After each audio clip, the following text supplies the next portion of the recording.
Effect करता है। Effect करने का मतलब ये है कि जो एम्पलीट्यूड है वो धीरे धीरे कम होता रहता है, ठीक है, उसी को डैम्पिंग बोलते हैं। तो इसका फोर्स इक्वेशन हम लोग लिखते हैं।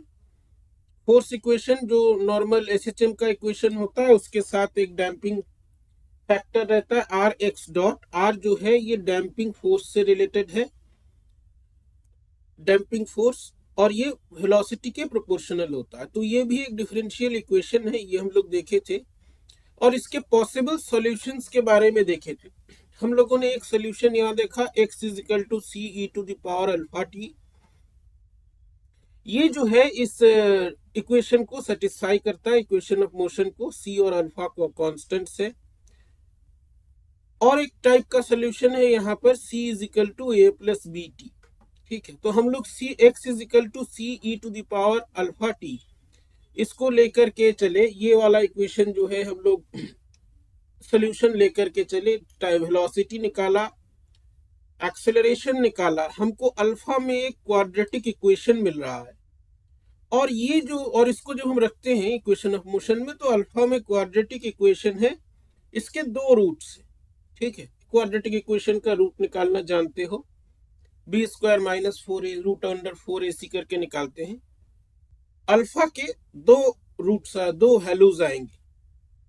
अब इसमें जो क्वांटिटीज है उसमें एक है r बाई 2m या उसका स्क्वायर, और दूसरा है s बाई m। r जो है ये डैम्पिंग फोर्स कांस्टेंट है, मैंने जो डैम्पिंग फोर्स को बताता है। s जो है that is your spring constant, restoring force. और जो ब्रैकेट और स्क्वायर रूट के अंदर जो तुम्हारा क्वांटिटी है, ये दोनों का एक कंपैरिजन है, are square by 4m square या r बाई 2m का स्क्वायर, और एक जो है s by m। s by m spring constant by mass inertia.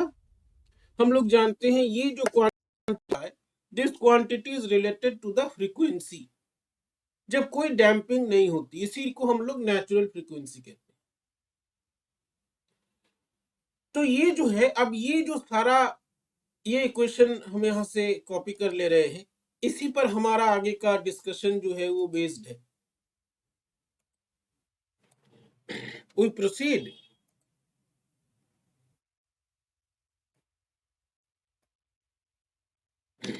We proceed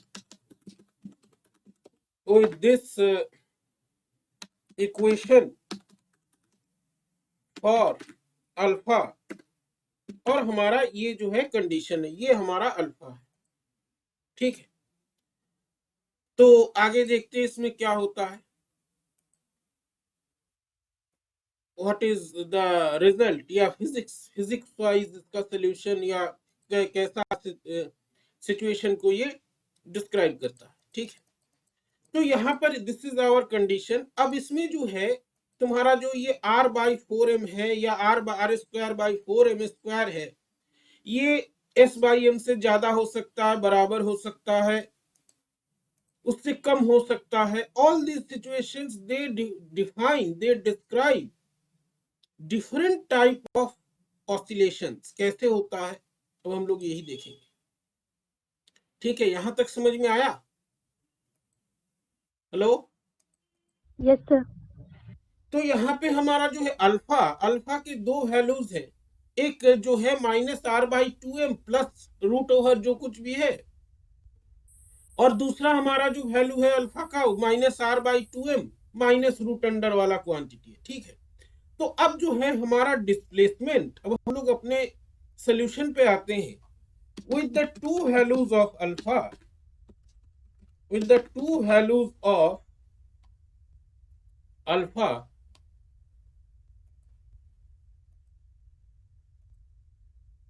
alpha we have two types of, या two solutions, two values of, और clear कर दे, two values of displacement. हमारे पास displacement के दो वैल्यूज हमको मिलेंगे, ठीक है। अब ये दो वैल्यूज क्या है अभी हम लोग देख लेते हैं। Two values of displacement which are, एक जो है प्लस के लिए मिलेगा, एक हमको माइनस के लिए मिलेगा, ठीक है। तो प्लस के लिए जो वैल्यू मिलेगा उसको हम x1 से दिखाते हैं। T e to the power alpha t का फॉर्म है, एक में हम अल्फा का वो वैल्यू लेते हैं जो प्लस वाला है x1, और दूसरे को जो है हम x2 लेते हैं which is the minus value, मैंने आर स्क्वायर बाई 2m, उसके बाद जो माइनस आता है उसके कोरस्पॉन्डिंग हमारा ये दो सोल्यूशन है। These are the two equations that describe the displacement in the presence of the damping factors। damping factors के प्रेजेंस में ये जो है दो इक्वेशन से दो हमारे डिस्प्लेसमेंट के वैल्यूज, ठीक है। तो हमारा जो कंप्लीट सॉल्यूशन होता है, इससे पहले भी हम लोग देखे थे, ये दोनों का सुपरपोजिशन होता है। यहां पर भी सुपरपोजिशन है, कैसे है हम लोग देखेंगे, ठीक है। तो हमारा जो कंप्लीट सॉल्यूशन होता है तुम्हारे डिफरेंशियल इक्वेशन की भाषा में, this complete solution is the sum of these two solutions. The complete solution और the equation for the complete solution or the equation for the displacement is the superposition। हम यहाँ पे सुपरपोजिशन ही लिख रहे हैं, लेकिन कई सारे टेक्स्ट बुक में सम लिखा जाता है। is the superposition of the two values of x, और ये सुपरपोजिशन करके हमारा ये टोटल सोल्यूशन है, जिसको हम लोग कंप्लीट सोल्यूशन बोलते हैं, ठीक है। अब इसमें c तो कांस्टेंट है कुछ। अब देखो यहाँ पे पहले समझो फिर हम लिखेंगे। अब ये वाला जैसे हमने तुमको पिछली क्लास में ही बताया, अभी भी शुरुआत में बताया कि ये जो are square by 4m square है और माइनस एस बाई एम, दोनों का डिनोमिनेटर में m है, 4 को भी जाने दो कांस्टेंट है। m क्या है? ऑसिलेटिंग पार्टिकल का मास है। r जो है डैम्पिंग फोर्स है, या डैम्पिंग फोर्स कांस्टेंट है। S जो है दैट इज योर, क्या कहते हैं उसको, S is the spring constant. अब ये जो दोनों क्वांटिटीज हैं, माइनस माने होता है जब हम डिफरेंस लेते हैं तो एक तरह से कंपेयर कर रहे हैं। अब ये जो ब्रैकेट वाला टर्म है, ये ब्रैकेट वाला टर्म या तो पॉजिटिव हो सकता है, या तो नेगेटिव हो सकता है, या तो जीरो हो सकता है। And these three conditions they describe three types of oscillation। Physically ये तीन प्रकार के ऑसिलेशंस को दिखाते हैं। The term in the bracket represents the, एक second,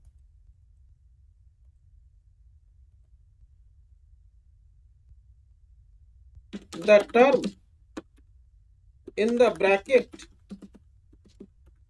represents a comparison between the damping force या damping factor and the natural frequency S by m, and this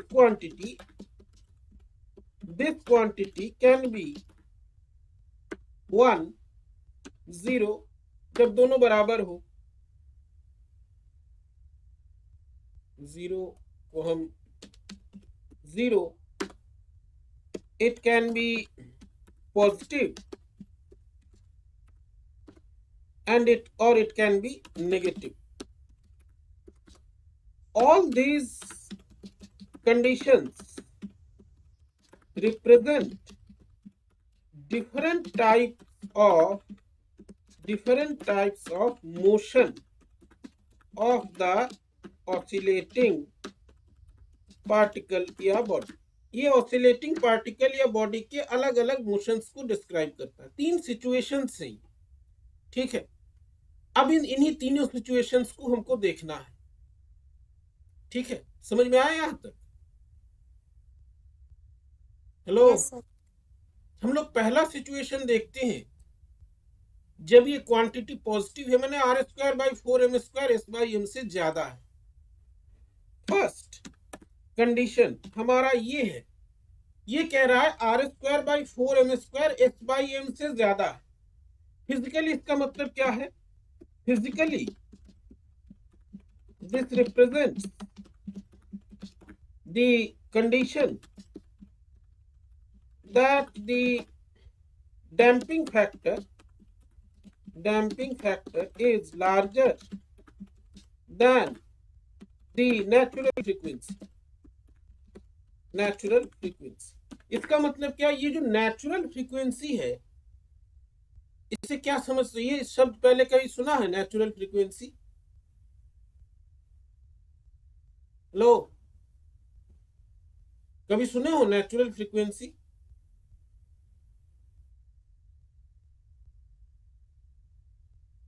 कभी पढ़ा या कहीं सुना है? बोलो भाई, हाँ ना, कुछ तो बोलो।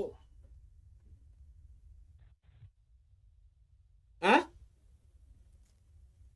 अच्छा चलो इसी सवाल को दूसरे तरीके से पूछते हैं। गाना सुनते हो? गाना, म्यूजिक, सिनेमा का गाना सुनते हो कि नहीं? Yes. सुनते हो ना हेडफोन लगा के? कोई कोई गाना अच्छा लगता है ना सुनने में। Yes, sir. कोई कोई गाना बहुत हिट होता है, आजकल के जमाने में उसको कहते हैं वायरल होना, होता है ना? खूब Yes, sir. खूब सारे लोग सुनते हैं उसको लेके खूब चर्चा होता है। अच्छा, ऐसा क्यों होता है? कोई गाना सुनने में अच्छा लग रहा है, कोई गाना अच्छा नहीं लग रहा, कभी सोचा?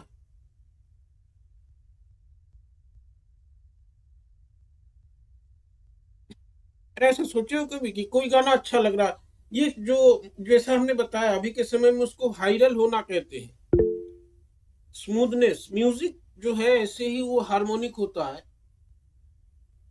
स्मूथनेस होता है, कह सकते हैं कि एक ऐसा गाना कोई बन गया, मैंने वो उसी को लेके खाली डिस्कशन हो रहा है, हर जगह बज रहा है, मैंने वो बहुत सारे लोगों को पसंद आ रहा है। ये जो गाना पसंद आता है, इसके पीछे क्या कारण हो सकता है?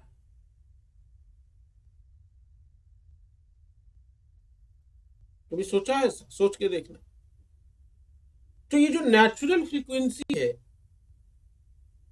ये नेचुरल फ्रीक्वेंसी बॉडी माने ये दिखाता है the tendency of the body to undergo oscillations due to natural factors. Natural factor माने बाकी अननेचुरल है ऐसा नहीं है, due to its intrinsic properties. Spring factor एक इंट्रिंसिक प्रॉपर्टी है, मास इनर्शिया इंट्रिंसिक प्रॉपर्टी है, इसको हम अलग नहीं कर सकते, ठीक है? इसके कारण root under k by m या root under s by m जो है वो natural frequency. It is the tendency of the body to oscillate without any external influence, ठीक है? इसीलिए इसको नेचुरल फ्रीक्वेंसी कहते हैं। तो ये जो पहला वाला तुम्हारा सिचुएशन है, ये कह रहा है कि जो आर स्क्वायर बाई 4m² है, आर जो है that is the damping force factor, they are damping factor that is larger than the natural frequency. माने बॉडी के नेचुरल जो टेंडेंसी है ऑसिलेट करने की, इससे ज्यादा ये फैक्टर है। और इस फैक्टर का काम क्या है? ऑसिलेशंस को बंद कर देना। This condition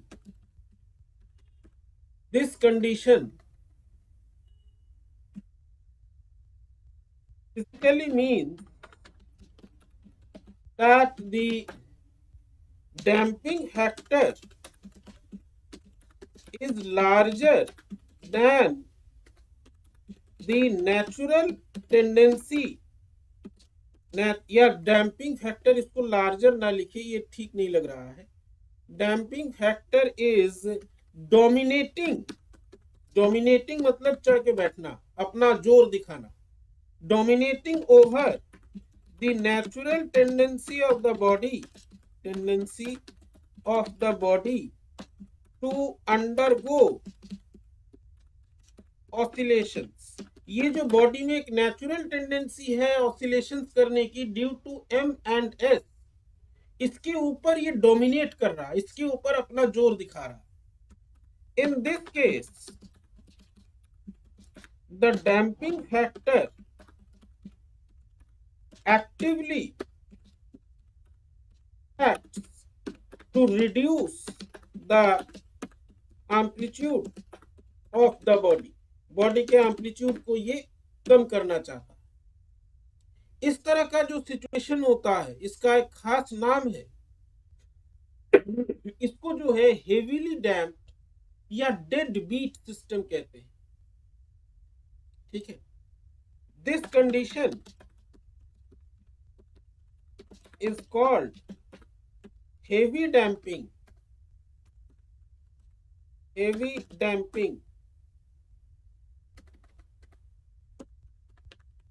or dead beat condition,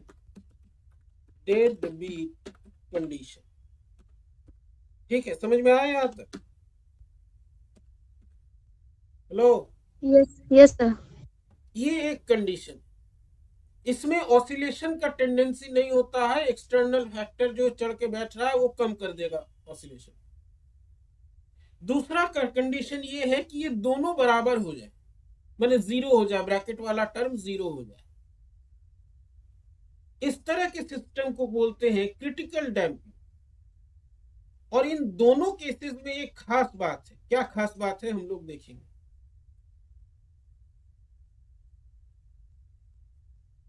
एक सेकेंड, इन दोनों केसेस में एक खास बात है, और ये सारा सिचुएशन हम लोगों को बैलिस्टिक गैल्वानोमीटर में दिख जाता है। हम तुम लोगों को एक अलग बना देंगे बैलिस्टिक गैल्वानोमीटर, क्योंकि तुम्हारे एक्सपेरिमेंट्स हैं उससे। ये जो कंडीशन है, दिस कंडीशन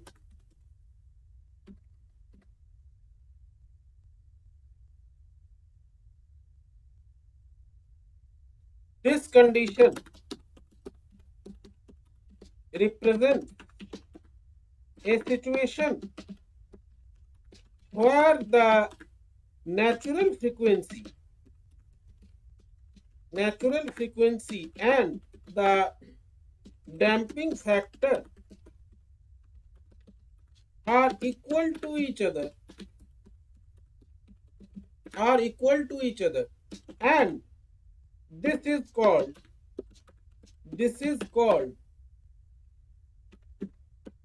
क्रिटिकल डैम्पिंग। इसको हम लोग बोलते हैं क्रिटिकल डैम्पिंग। अब इसमें खास बात क्या है कि both the conditions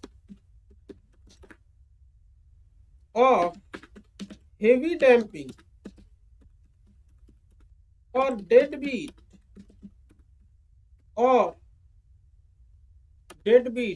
and critical damping do not represent oscillatory motion। ये दोनों में जो है सिस्टम ऑसिलेट नहीं करता है। अगर हम ऑसिलेशंस की बात करें, बॉडी ऑसिलेट दोनों में नहीं करता, पहले में भी नहीं, दूसरे में भी नहीं। तुम्हारा पेंडुलम है या स्प्रिंग मास सिस्टम है, तो ये जो मास है स्प्रिंग मास, दोनों कंडीशन में अगर डैम्पिंग ज्यादा हो या दोनों चीजें बराबर हो, दोनों में ये ऑसिलेट नहीं करेगा। ये कुछ ऐसा करेगा कि एक तरफ गए, एक तरफ माने मीन पोजीशन से हटा जाकर के कहीं रुक गया, या एक डायरेक्शन में गया, तुरंत जो है फिर मीन पोजीशन पर चलाया, दूसरे डायरेक्शन में गया ही नहीं। Oscillatory motion, to and fro motion जिसको हम कहते हैं, वो इसमें नहीं होता है दोनों कंडीशंस। ठीक है, अब जो तीसरा कंडीशन है, तीसरा कंडीशन हमारा है कि जहां पर ये जो क्वांटिटी है ये नेगेटिव हो। ये मैथमेटिकली भी अलग होता है, इंटरेस्टिंग है, और फिजिकली भी इंटरेस्टिंग है। अब जो तीसरा कंडीशन है हमारा, जहां पर ये क्वांटिटी कम है, दिस कंडीशन, ये इंटरेस्टिंग क्यों है? This condition is such that there is damping, क्योंकि कई बार जो है लड़के कंफ्यूज हो जाते हैं वो ये नहीं समझते हैं, वो तीसरे वाले इस कंडीशन में बोल देते तो ऑसिलेटरी मोशन है, बस हो गया, ऑसिलेटरी मोशन है, डैम्पिंग नहीं है। ऐसा नहीं है, डैम्पिंग नहीं है, डैम्पिंग है, damping is present, it is non zero, but it is less than the natural frequency. Damping factor is less than the natural frequency. इसके कारण होगा क्या, frequency. This means in this condition the body will oscillate, but the motion will be damped,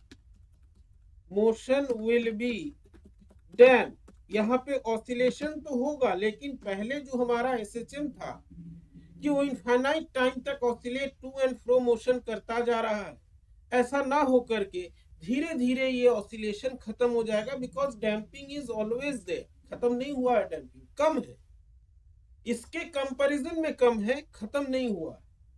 this is the case of damped simple harmonic motion and it represents the situation where there will be simple harmonic oscillatory motion, and it will be damped, means the oscillation will stop after some time। ये कुछ समय बाद जो है oscillation बंद हो जाए, because there is damping. इसमें कभी भी ये मत कंफ्यूज होना कि इसमें डैम्पिंग नहीं है, डैम्पिंग है, नेचुरल टेंडेंसी से कम है। समझ में आया? हेलो? Yes. तो दिस इज द सिचुएशन है।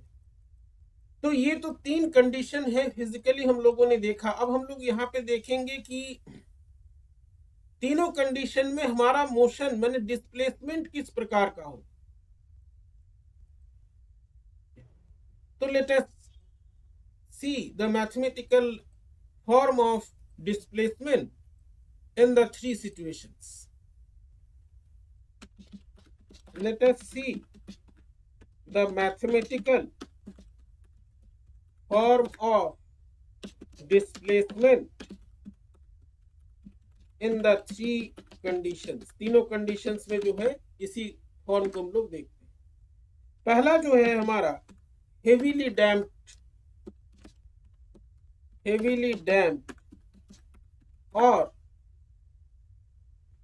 Dead beat condition. ठीक है, यहाँ पे हमारा डेड बीट कंडीशन क्या है कि हमारा डैम्पिंग फैक्टर जो है वो ज्यादा है। हमको यहाँ पर ये देखना है कि x का जो फॉर्म है, हमारा यहाँ पे पर्पस है, we have to see how x varies with time t in each situation। हर एक सिचुएशन में x जो है टाइम के साथ कैसे वेरी करेगा, that is what we have to see. तो हेवीली डैम्प कंडीशन मतलब अभी हम लोग देखिए r²/4m² का जो फैक्टर है that is greater than s/m। इसको हम फिर से यहाँ पे दे देते हैं, ये हेवीली डैम्प कंडीशन है। अब ये जो इक्वेशन है हमारा x, हमको यहाँ पे देखना है कि इसका फॉर्म कैसा होगा। ये सिचुएशन में फाइनली t के साथ x कैसे वैरी करेगा, this is what we have to see.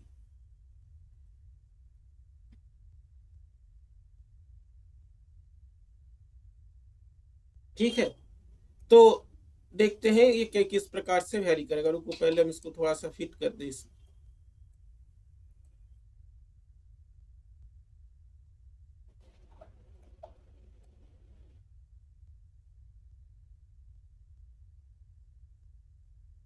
तो यहाँ पे इस इक्वेशन को हमको सॉल्व करना है या इस इक्वेशन का फॉर्म हमको देखना है। हम लोग इसको सिंप्लीफाई करने के लिए थोड़ा सा जो है इसमें कुछ सब्स्टिट्यूशंस करते हैं ताकि जो है हमको चीजें डील करना आसान हो जाए। Let us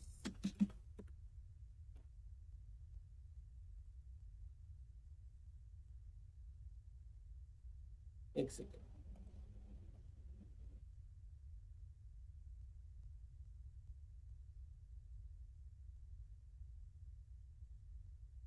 let us make some substitutions to simplify the mathematical form। ठीक है, तो इसमें एक सब्स्टिट्यूशन हम करते हैं। हम जो है यहाँ पर इसको r/2m वाला जो फैक्टर है उसको हम मान लेते हैं p। इससे हमारा जो है मैथमेटिकल फॉर्म कुछ सिंपल हो जाएगा। ठीक है, और जो ब्रैकेट वाला टर्म है इसको जो है हम टोटल इसको रूट ओवर करके इसको हम q मान लेते हैं। तो हमारा जो फॉर्म है कुछ इस प्रकार का हो जाएगा।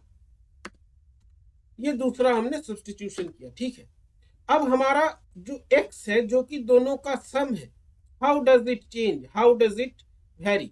तो हमारा x क्या था, हमारा x जो है कुछ इस प्रकार का था। Now we need to see how x varies with t। तो हमारा x क्या था, x कुछ इस प्रकार का था। अब जो है यहाँ पर हम लोग अपना सब्स्टिट्यूशन करेंगे, p और q जो है उसको रखेंगे। p और q रखने पर जो है हमारा सोल्यूशन किस प्रकार का आएगा या फॉर्म किस प्रकार का आएगा, कुछ इस प्रकार का आएगा। with the above substitutions we have the following form of x का जो है ये वाला फॉर्म हमको मिलता है। ठीक है, अब हमको इसका वेरिएशन देखना। c1 और c2 कांस्टेंट्स है, हम लोग इसका जो है वैल्यू बाद में देखेंगे। ठीक है, तो यहाँ पे जो है we have c1 and c2 जो कि जिसका डायमेंशन c की तरह ही है। तो इस तरह की इक्वेशन को कैसे सॉल्व कर सकते हैं, कुछ आइडिया है इसके बारे में? यहाँ पे दो एक्सपोनेंशियल टर्म्स है, दो नहीं 3 एक्सपोनेंशियल टर्म्स। यहाँ पे 3 एक्सपोनेंशियल टर्म्स है। हेलो, इस तरह का इक्वेशन कैसे सॉल्व करते हैं पता है?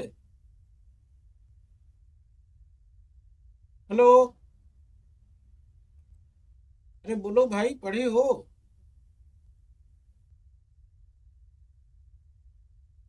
चलो बता रहे। यहाँ पे जो है अब हमारे पास एक्सपोनेंशियल इक्वेशंस है। इससे तुमको जो वेरिएशन दिख रहा है मैंने इक्वेशन का जो सोल्यूशन जो अभी x का फॉर्म है ये t के साथ क्या लगता है, कैसे वेरी करेगा, देख के क्या पता चल रहा है?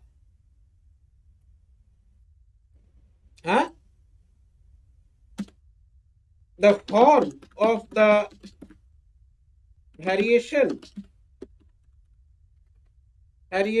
of x with t shows that there will be some exponential variation। लेकिन ये एक्सपोनेंशियल वेरिएशन किस प्रकार का होगा अभी हमको नहीं पता चल रहा। ठीक है, यहाँ पे एक्सपोनेंशियल टर्म्स समझ में आ रहा है यहाँ तक? Yes sir. तो ये जो है अब हमको ये देखना है कि भाई एक्सपोनेंशियल टर्म तो है लेकिन क्या कैसे वेरी कर रहा है हमको आइडिया नहीं मिल रहा है, सीधा सा बात है। तो क्या हम आगे कैसे बढ़े? आगे बढ़ने के लिए मैथमेटिक्स जो है, मैथमेटिकल जो नॉलेज है हमारा या तुम्हारा, वो एक रास्ता खोल देता है। वो रास्ता ये खोलता है कि हमको ये जो कांस्टेंट c1 और c2 है, हमको इन c1 और c2 को लेकर के कुछ जो है सब्स्टिट्यूशंस करने पड़ेंगे। ठीक है। यहाँ पे सब्स्टिट्यूशन हम क्या करें, इससे हमारा काम थोड़ा सा आसान हो जाएगा। आसान इस प्रकार से होगा कि जो C1 और C2 है, एक बार हम इसका सम लें और इसका डिफरेंस लें, ठीक है, क्योंकि हमारे पास और कोई ऐसा टूल नहीं है जिससे हमको एग्जैक्ट वेरिएशन पता चले। To solve we take the constants C1 and C2 and do the following। हमारे पास एक रास्ता जो खुला है वो ये है कि हम C1 और C2 का एक बार सम ले लें और एक क्वांटिटी डिफाइन करें जो C1 और C2 का डिफरेंस है। ध्यान देना, अभी हम फिजिक्स में आएंगे, ये मैथमेटिकल स्टेप्स हैं, ये मैथमेटिकल जो है सोल्यूशन जो हमको मिल रहा है, मैथमेटिकली जो करना चाहिए हमें, हम वो बता रहे हैं, फिजिकली इसका मतलब हम बताएंगे। तो ये दो फॉर्म हमने ले लिए विद दीज क्वांटिटीज। ये जो ब्रैकेट वाला टर्म है C1 e to the power QT, C2 e to the power minus QT, इस टर्म को लेकर के इस टर्म को थोड़ा सा हम ओपन करना चाहते हैं, क्योंकि ऐसे हमको पता नहीं चल रहा है कि क्या हो रहा है। सिंपली यहाँ पे दो एक्सपोनेंशियल का सम है, एक बढ़ता हुआ एक घटता हुआ। तो यहाँ पे हम ये कर सकते हैं, ये जो हमने एजम्पशन किया या ये जो सब्स्टिट्यूशन किया, इसके बाद we can write this, substitution के साथ we can write the displacement as, हम इस तरह से इसको लिख सकते हैं, ठीक है, e to the power QT plus e to the power minus QT। यहाँ पे दोनों का सम है, यहाँ पे दोनों का डिफरेंस है, ठीक है। तो यहाँ पे f/2 हमने C1 प्लस C2 का जो सम लिया है, g/2 C1 माइनस C2 दोनों का डिफरेंस लिया है। इससे हमारा ये वाला टर्म थोड़ा सा ओपन हो गया। ओपन होने से हमको लाभ क्या मिला, ये जो दोनों सम है e to the power QT plus e to the power minus QT/2, ये किस तरह के ट्रिग्नोमेट्रिक फंक्शन को दिखाता है?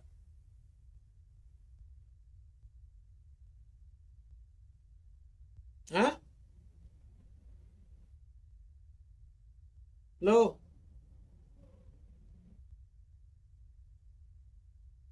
मैथ पढ़ते हो ना, e to the power QT plus e to the power minus QT/2, ये किस तरह के मैथमेटिकल ट्रिग्नोमेट्रिक फंक्शन को दिखाता है? साइन H कॉस H का नाम सुना है, क्या बोलते हैं इसको? साइन हाइपरबोलिक, हाइपरबोलिक फंक्शन, ये साइन हाइपरबोलिक। हाइपरबोलिक फंक्शन को दिखाता है।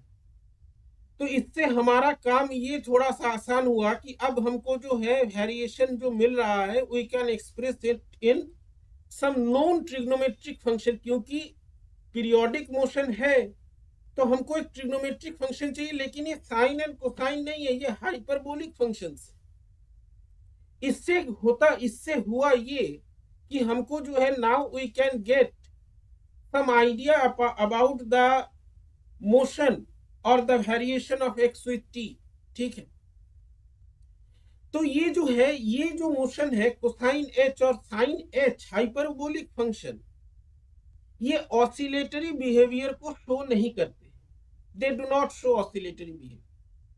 यहाँ पे अगर हम t बराबर 0 ले तो हमको x की कुछ वैल्यू मिलेगी, x बराबर 0, t बराबर 0 रखे, माने ये सब जो है बाउंड्री कंडीशंस या इनिशियल कंडीशंस है, तो यहाँ पर हमको कुछ क्वांटिटी मिलेगा। अब यहाँ पे जो f और g है, ये f और g को हमको इवेलुएट करने के लिए we need some boundary conditions, ठीक है। तो अगर हम यहाँ पे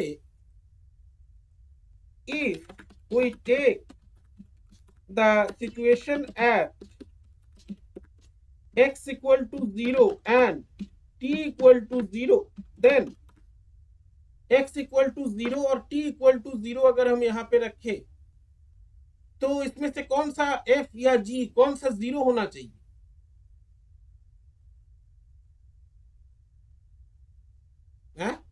सर या फिजिकल टू 0 आ जाएगा, f इक्वल टू 0 आ जाएगा। So the solution is of the form, solution is of the form.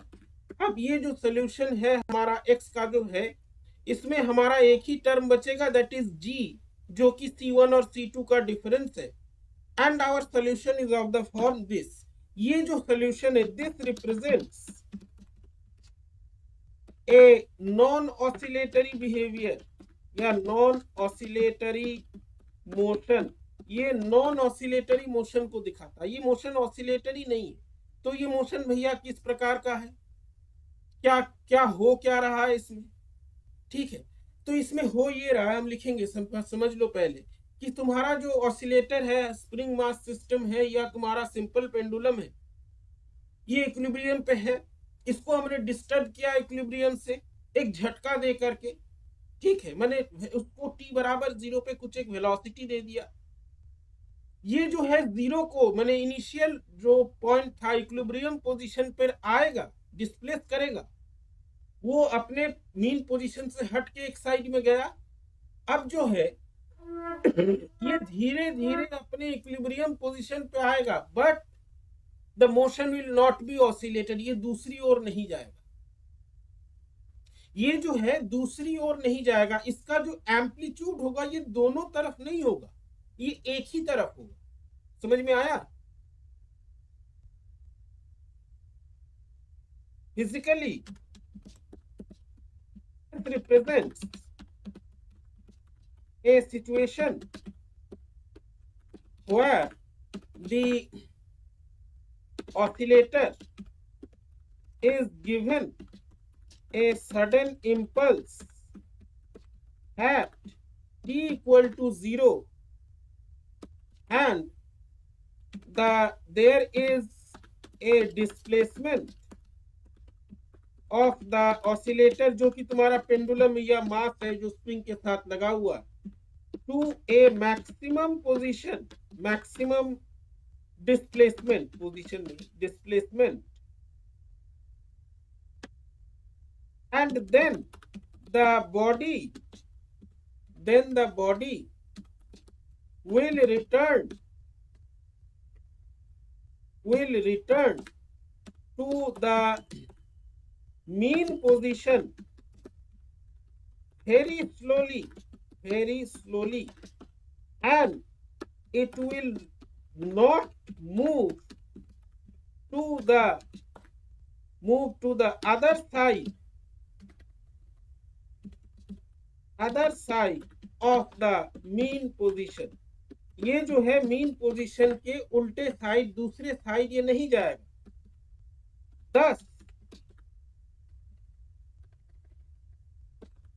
there is only one amplitude. ये दोनों तरफ जो हमारा ऑसिलेटर का एम्पलीट्यूड होता था, ये दोनों तरफ ना हो करके सिर्फ एक ही एम्पलीट्यूड होगा. समझ में आया. हेलो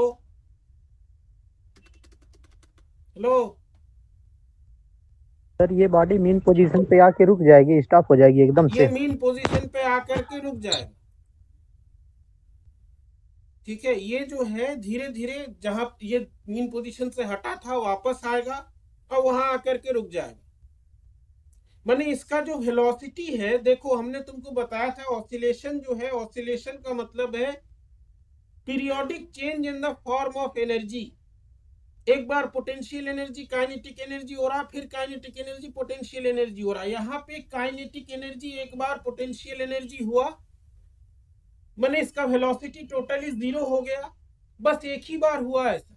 इसके बाद जो है ये वापस चला आया अपने मीन पोजीशन पे, दूसरे साइड जाकर के दोबारा इसका वेलोसिटी 0 नहीं हुआ, बस खत्म. ये आकर के वहीं पे रुक गया. समझ में आया. Hello yes sir. तो ये एक कंडीशन है. दूसरा कंडीशन हम लोगों ने क्या देखा था, ये तो ये जाहिर सी बात है, ये मैथमेटिकली भी ये दिख गया कि ये ऑसिलेटरी मोशन नहीं. अब हम लोग दूसरे कंडीशन पे आते हैं, the critical damping. Critical damping में हमारा कुछ इस प्रकार का ऑसिलेशन होता है, इस तरह का इक्वेशन हमको मिलता है। ठीक है, यहां पर भी उसी सब्स्टिट्यूशन को लेकर के हम काम करते हैं। मैंने P और Q जो हमने माना था वही लिया, तो यहाँ पे हमने Q क्या माना था, Q जो है इन दोनों का ये डिफरेंस को हमने Q माना था। कहाँ गया, हाँ ये Q, क्योंकि अब ये क्वांटिटी ब्रैकेट के अंदर दोनों क्वांटिटी सेम है, तो यहाँ पे हम कह सकते हैं from the previous analysis the quantity Q is equal to 0। Q जो है ये 0 हो गया। Q यदि 0 हो गया तो हमारा Q वाला कोई टर्म रहेगा नहीं, Q तो 0 हो गया, तो कुछ झंझट हमारा कम हुआ इसमें। लेकिन झंझट कम हुआ तो आगे देखते हैं कि इसमें हो क्या रहा है। Q यदि 0 हो गया, दिस मीन्स जो हमारा x है, that x will be a sum of C1 and C2 and there will be a term containing P in the exponential form. So the displacement x is of the form, हमारा displacement जो है वो इस प्रकार का है, Q वाला कोई टर्म है नहीं। अब ये किस तरह का सिचुएशन है, ये क्या हमको बता रहा है, पहले इसको समझ लेते हैं। वहां पे जो है हमारा Q 0 हो गया, माने R²/4m² बराबर S/m है। ठीक है, ये जो है जब ये कंडीशन हो रहा है, माने हमारा जो अल्फा का क्वाड्रेटिक इक्वेशन था उसका डिटर्मिनांट 0 है। डिटर्मिनांट 0 होने का क्या मतलब है, किस तरह के रूट्स होते हैं डिटर्मिनेंट 0 होने पे, hello, positive and unit real equal roots होते हैं, इक्वल रूट्स होते हैं। ठीक है, वो तो मैथमेटिक्स में हम लोग देखे, वो इक्वल रूट्स होते हैं। तो ये वो सिचुएशन है जहां पर हमारा जो अल्फा का क्वाड्रेटिक इक्वेशन है इट हैज इक्वल रूट्स। जो है हमारा जो कांस्टेंट C है वो किस प्रकार का होगा, तो इसके लिए हमको डिफरेंशियल इक्वेशन में जाना पड़ता है, और डिफरेंशियल इक्वेशन में हमको भी डिफरेंशियल इक्वेशन पढ़ने की जरूरत नहीं है, हम लोग उसका रिजल्ट यूज करेंगे, और ये C क्या होता है अभी हम लोग देखेंगे। This is the situation where the quadratic equation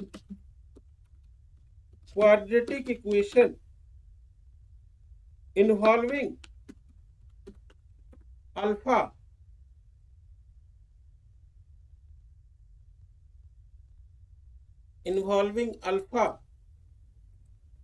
has equal roots, and from the concept of differential equations we have the constant C in the form C is equal to A plus BT। तो यहाँ पे A जो है ये length है,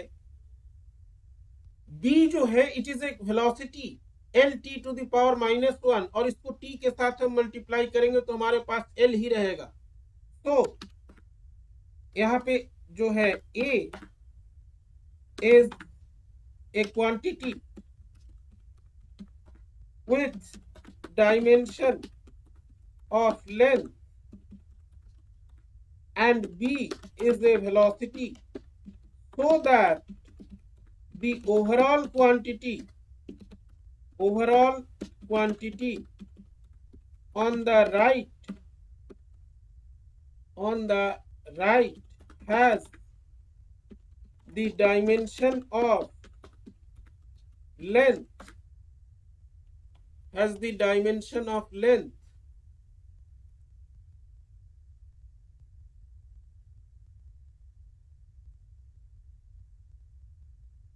तो यहाँ पर जो है इसका डायमेंशन लेंथ का है, ठीक है। तो यहाँ पर जो है हमको ये देखना है ज्यादा विदाउट मच डेरिवेशन कि हमारा x का फॉर्म कैसा होगा। तो अगर यहाँ पे हमारे पास CA⁴ है, तो ये जो सोल्यूशन है इसमें हम डायरेक्ट इसको रख दें A + BT। हमारा जो x का सोल्यूशन है वो कुछ इस प्रकार का होता है।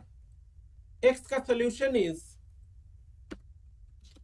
The solution for x becomes,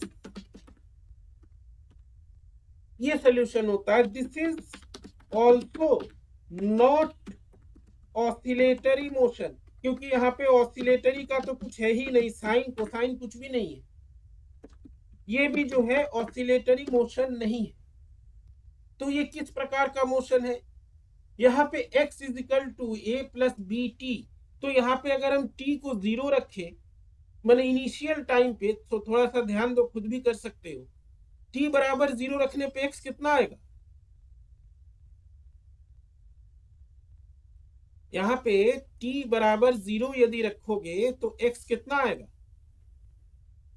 AE⁴ minus PT है x = A A आएगा। आएगा।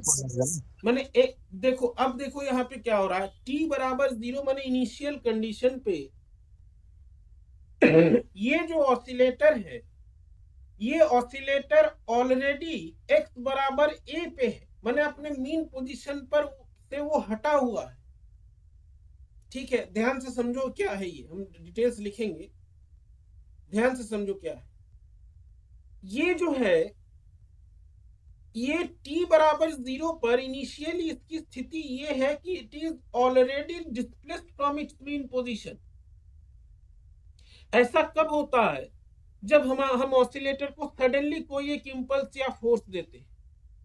अब ये क्योंकि t = 0 पर ऑलरेडी हटा हुआ है, हमको मीन पोजीशन पे लाने के लिए क्या करना होगा? हमको एक इसको धक्का मारना होगा, ठीक है। मारना पड़ेगा कि नहीं? हेलो, t = 0 पे x = A है ना? Yes sir. मैंने t = 0 इनिशियल कंडीशन है, इसको रहना था मीन पोजीशन पे, लेकिन किसी कारणवश, किसी इंपल्स के कारण ये जो है ऑलरेडी हटा हुआ अपने मीन पोजीशन से। अब क्या करना होगा? हमको जो है यहाँ पर एक और इंपल्स लगा के इसको मीन पोजीशन पे लाना होगा। इसका डायरेक्ट एप्लीकेशन कहाँ है? थोड़ा सा अगर तुम रिलेट करो, तुम लोग पार्ट 2 में कई सारा एप्लीकेशन, कई सारा एक्सपेरिमेंट है बैलिस्टिक गैल्वेनोमीटर का। पार्ट 1 में पता नहीं तुम लोग पढ़ाया गया है कि नहीं। हर जगह एक डैम्पिंग की रहता है। डैम्पिंग की के बारे में बताया गया है? Hello hello, no sir. तुम्हारा ऑसिलेटर जो है, मान लो तुम्हारा पेंडुलम है, ये ऑलरेडी t = 0 पे अपने मीन पोजीशन से हट के अपने मैक्सिमम पोजीशन पे है। इसको मैंने ये जो है इसको धक्का लग करके मीन पोजीशन पे चला गया, मीन पोजीशन से हट गया। अब इसको मीन पोजीशन पे कम से कम समय पे लाने के लिए हमको जो है इसका डिस्प्लेसमेंट क्या करना होगा? 0 करना होगा। Yes sir.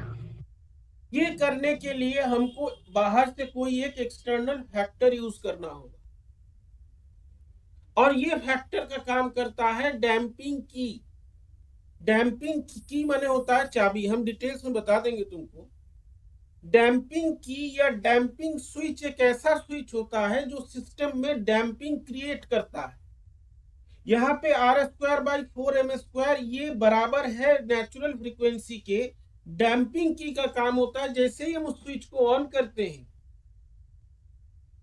R²/4m² का जो फैक्टर है ये ज्यादा होने लगता है from S/m।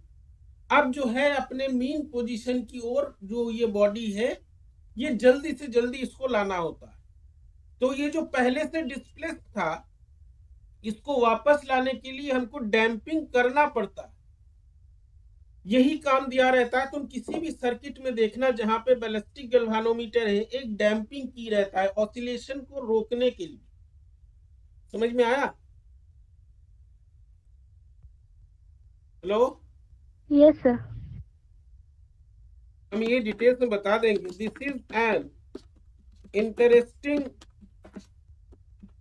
situation where the particle is already displaced from its initial position, from its initial or mean position, initial or mean position, and to bring it back to the mean position, we have to increase the factor r by 2m. To do this, in case of practical oscillators, we use the damping key. इस यहीं पे हम लोग damping की का use करते हैं. यहीं पे हम लोग जो है डैम्पिंग की या डैम्पिंग स्विच का यूज करते हैं to reduce the displacement from the value x equal to a to the value at mean position x equal to 0. ठीक है, समझ में आया? लो, Yes, sir. तो ये दोनों मोशंस जो है, दोनों जो सिस्टम्स हैं हमारे, हेवीली डैम्प्ड और critically damped, they do not represent oscillatory motion. ये ऑसिलेटरी मोशन का जो है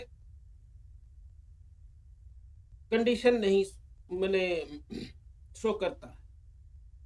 अब ऑसिलेटरी डैम्प्ड ऑसिलेशंस किसमें होते हैं?